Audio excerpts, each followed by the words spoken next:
नमस्कार। तो पिछले कुछ समय से ये खबरें तो सुनने में आ ही रही हैं कि भारत का जो पावर हाउस आईटी सेक्टर है वो आजकल कुछ मुश्किल दौर से गुजर रहा है।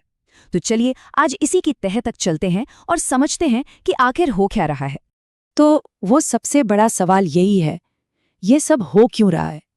क्या ये बस एक छोटा मोटा झटका है या फिर इसके पीछे कोई ज्यादा गहरी और गंभीर वजह छुपी है? देखिए, बात किसी एक तो छोटी कंपनी की नहीं हो रही है। हम यहाँ इंडस्ट्री के बड़े बड़े दिग्गजों की बात कर रहे हैं।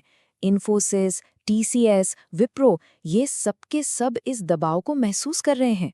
और सच कहूँ तो यही वजह है कि सबकी नजरें इस पर टिकी हुई हैं। तो ये चेतावनी के संकेत हैं क्या? अच्छा, पहला तो ये कि रेवेन्यू ग्रोथ मतलब कमाई की रफ्तार धीमी पड़ रही है। दूसरा, नई भर्तियों पर लगभग रोक लग गई है।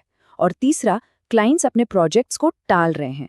जब इन सब चीजों को एक साथ रखकर देखते हैं ना, तो एक काफी चिंताजनक तस्वीर सामने आती है। तो फिर इस पूरे दबाव के पीछे की असली वजह क्या है?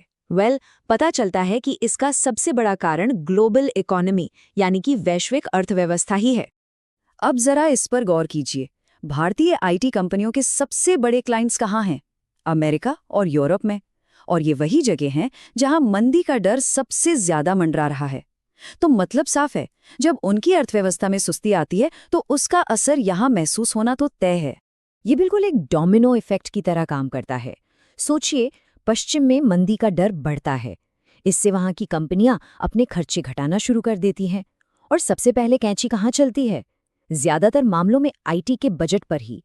अच्छा, तो अब जब हमने ये बड़ी ग्लोबल तस्वीर देख ली है, तो चलिए अब थोड़ा जूम इन करते हैं और देखते हैं कि इसका सीधा असर कंपनियों के प्रोजेक्ट्स और उनके मुनाफे पर कैसे पड़ रहा है।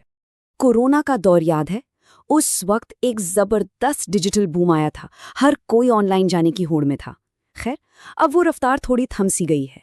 इसका सीधा मतलब है कम नए प्रोजेक्ट्स और जो चल रहे हैं उनमें भी देरी। वैसे तो मजबूत डॉलर आईटी कंपनियों के लिए अच्छी खबर होती है, लेकिन पिछले कुछ समय से डॉलर और रुपए का एक्सचेंज रेट इतना ज्यादा ऊपर नीचे हो रहा है कि कुछ पक्के तौर पे कहा ही नहीं जा सकता। और इस उठापटक की वजह से कंपनियों के लिए अपने मुनाफे का अंदाजा लगाना बहुत मुश्किल हो जाता है। चलिए अब इस पूरी पजल के एक और बहुत जरूरी टुकड़े की बात करते हैं, ह्यूमन कैपिटल। यानी अब बात होगी लोगों की और उनसे जुड़ी लागतों की। गूगल और अमेज़न में हुई बड़ी बड़ी छटनी के बारे में तो हम सबने सुना ही है। खैर, अब वो लहर यहाँ तक पहुँच चुकी है और इसका असर ये है कि भारतीय आईटी सेक्टर में नई भर्तियां लगभग ठप पड़ गई हैं। और ये स्लाइड पूरी कहानी को बहुत अच्छे से समझाती है। देखिए, एक तरफ तो कर्मचारियों की लागत बढ़ रही है और लोग नौकरी भी ज्यादा छोड़ रहे हैं, और दूसरी तरफ रेवेन्यू ग्रोथ धीमी हो गई है। तो जब लागत बढ़ रही हो और कमाई घट रही हो, तो ये प्रॉफिट मार्जिन पर दबाव का सीधा सीधा फॉर्मूला बन जाता है। तो क्या इसका मतलब ये है कि आगे सब कुछ अंधेरा ही है? नहीं, बिल्कुल नहीं। चलिए अब इन मौजूदा चुनौतियों से आगे बढ़कर देखते हैं कि भविष्य में क्या छिपा है। जानकारों के मुताबिक ये जो मुश्किल है, ये शॉर्ट टर्म की है। उनका मानना है कि आईटी सेक्टर की लॉन्ग टर्म ग्रोथ स्टोरी अभी भी बहुत मजबूत है। पर ऐसा क्यों है, चलिए देखते हैं।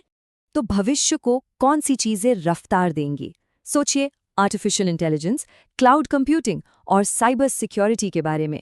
ये वो सेक्टर्स हैं जो तूफानी गति से आगे बढ़ रहे हैं और भारतीय आईटी कंपनियां इस एक्शन का एक बड़ा हिस्सा बनने के लिए एकदम तैयार हैं।